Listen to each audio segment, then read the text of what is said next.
Golden Boy Boxing returned to the BB&T Center in Sunrise, Florida, where 21-0 Jermel Charlo squared off with scrappy veteran southpaw Jose Angel Rodriguez in the main event.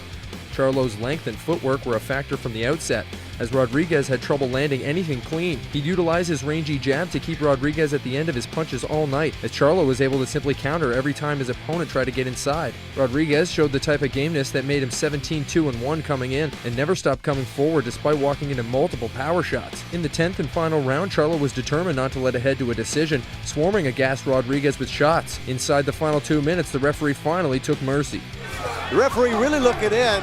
Oh, Rodriguez is taking a punch. That's it. Good stoppage. Yeah, oh my gosh, he was wide open. One more punch might have done it. Charlo would not be denied as he earns himself an impressive 10th round TKO to remain undefeated.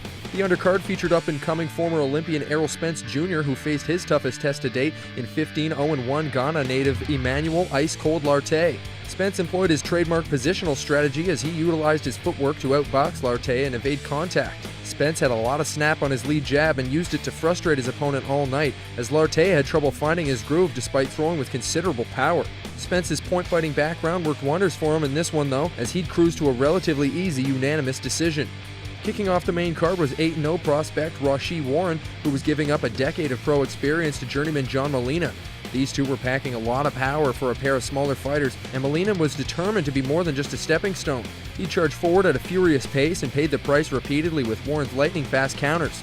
Warren's hand speed quickly became the story of the fight, and he had a field day with his jab from the outside. Molina was a game opponent, but he was completely outclassed in this one, ultimately getting swept 40-35 on all three judges' scorecards. Warren now moves to 9-0 after dismantling his most experienced opponent to date.